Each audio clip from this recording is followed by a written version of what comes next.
Hello बच्चों, चलिए प्रश्नों को समझते हैं। चल कुंडली धारा मापी की धारा सुग्राहिता का व्यंजक लिखिए। हमें चल कुंडली धारा मापी की धारा सुग्राहिता का व्यंजक उत्पन्न करना है। मुख्य अवधारणा में हम देख सकते हैं कि जब किसी छड़ चुंबक को एक समान चुंबकीय क्षेत्र B में, माना कि इस प्रकार से एक समान चुंबकीय क्षेत्र B है, इसमें किसी छड़ चुंबक को जिसके एन व एस सिरे इस प्रकार से हैं, ये एन सिरा ये एस सिरा है, तो इस प्रकार से थीटा कोण बनाती हुई एक छड़ चुंबक को रखते हैं, तो इसका एम सदिश अर्थात चुंबकीय द्विध्रुव आघूर्ण जिसकी दिशा एस से एन की ओर होती है, चुंबकीय द्विध्रुव आघूर्ण जिसकी दिशा एस से एन की ओर होती है, एम सदिश व बी सदिश के बीच थीटा कोण है, तो इस छड़ चुंबक पर लगने वाला बलागुण टो सदिश बराबर होता है एम सदिश का बी सदिश के साथ सदिश गुणनफल, तो टो बराबर हो जाता है एम बी साइन थीटा, जहाँ थीटा एम सदिश व बी सदिश के मध्य कोण है तथा हम जानते हैं कि यदि किसी धारावाही लूप में चालक तार के धारावाही लूप का निर्माण किया जाए और उसे चुंबकीय क्षेत्र में रखा जाए तो वह किसी धारावाही चालक तार एक चुंबकीय द्विध्रुव आघूर्ण की भांति व्यवहार करता है। यदि उसमें प्रवाहित धारा I हो तथा उसका क्षेत्रफल A हो, तो उसका चुंबकीय द्विध्रुव आघूर्ण M सदिश बराबर M बराबर होता है एन आई ए, जहाँ n घेरों की संख्या है, और इस धारावाही लूप को यदि बाह्य चुंबकीय क्षेत्र में रख दिया जाए तो उस पर लगने वाला चुंबकीय बलागुण टो बराबर हो जाएगा N I A B sine theta, अर्थात किसी धारावाही लूप को यदि बाह्य चुंबकीय क्षेत्र B में रख दिया जाए तो उस पर लगने वाला बलागुण हो जाएगा N I A B sine theta. तथा हम देख सकते हैं कि किसी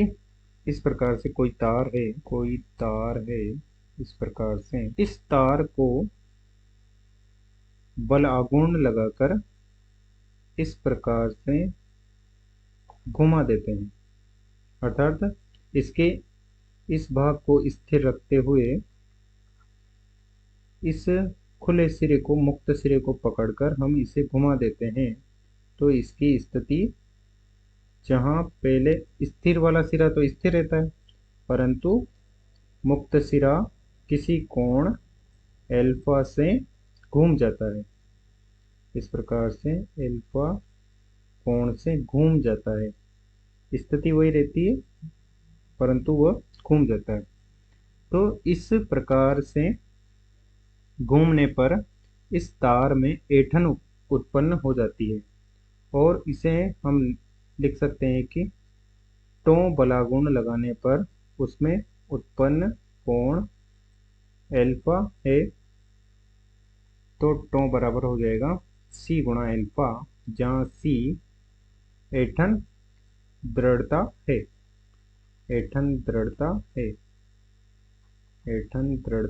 तथा एल्फा वह कोण है जिससे वह घूम गया है, अर्थात ये एल्फा कोण पर, इस प्रकार से एल्फा कोण पर घूम चुका है। अब चलिए चल कुंडली धारा मापी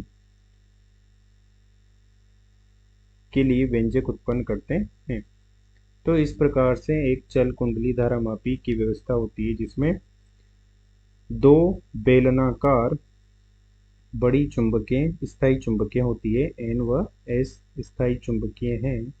जो कि बेलनाकार रूप से कटी है, जो कि एक समान त्रिज्यीय चुंबकीय क्षेत्र उत्पन्न कर सके। एक समान त्रिज्यीय चुंबकीय क्षेत्र उत्पन्न कर सके। और इस प्रकार से इस ये लोहे की क्रोड है गोल वाली, ये लोहे की क्रोड है, लोहे की क्रोड है, कच्चे लोहे की क्रोड है, जिससे कि अधिक से अधिक चुंबकीय क्षेत्र रेखाएं इस क्रोड में से गुजरे हैं तथा इस क्रोड पर के चारों ओर एक कुंडली लपेटी गई है। ये कुंडली है जिसकी आकृति हो जाएगी आयताकार, क्योंकि यह एक सिलेंडर पर लिपटी हुई है। तो इस लोहे की क्रोड पर लिपटी हुई कुंडली है और इस कुंडली में से चुंबकीय क्षेत्र त्रिज्यीय चुंबकीय क्षेत्र पास कर रहा है। तो त्रिज्यीय चुंबकीय क्षेत्र इसलिए लिया जाता है ताकि एम सदिश व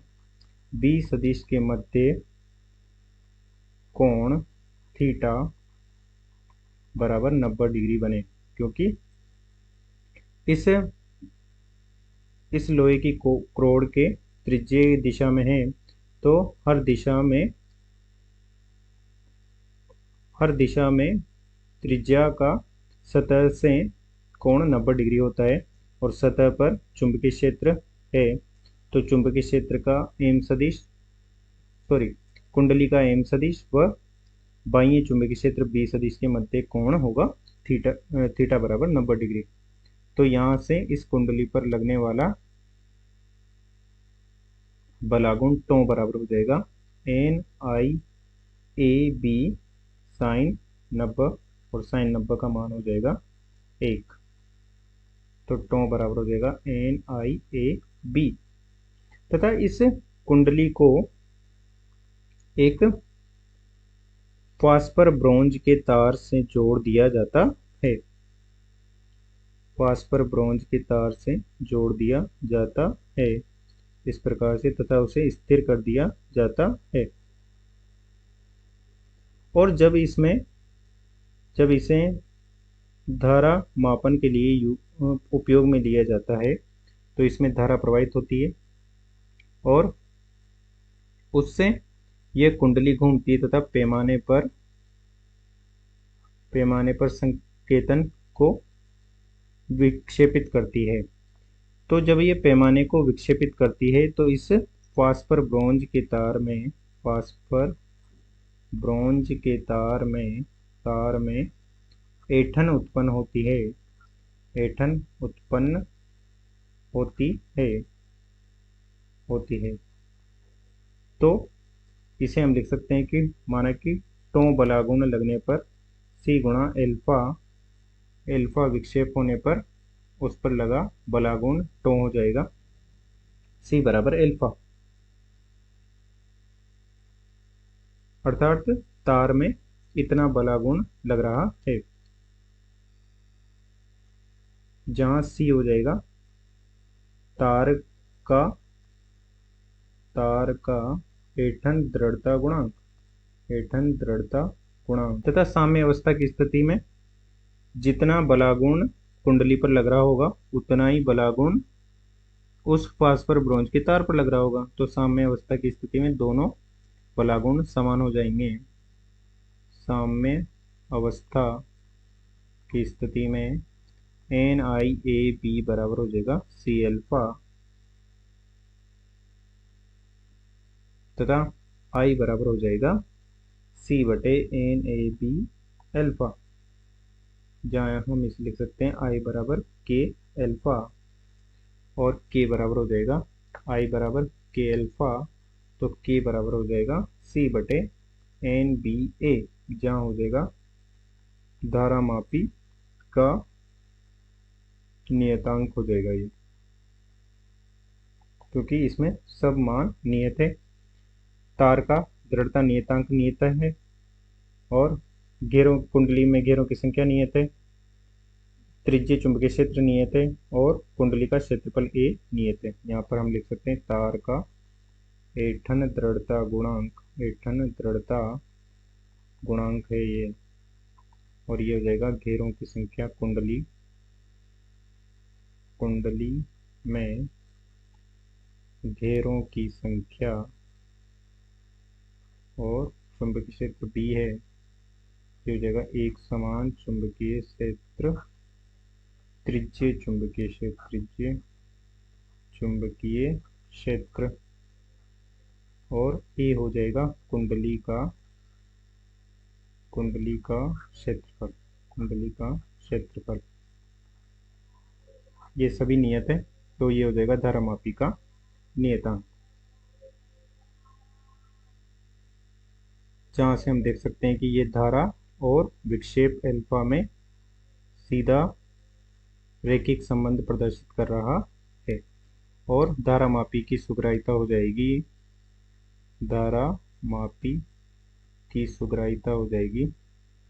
सुग्राहिता SI बराबर हो जाएगी अल्फा बटे आई, जो कि हो जाएगी NBA बटे C। अर्थात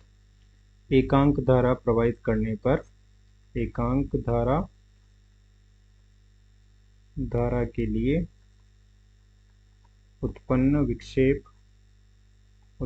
विक्षेप को धारामापी की सुग्राहिता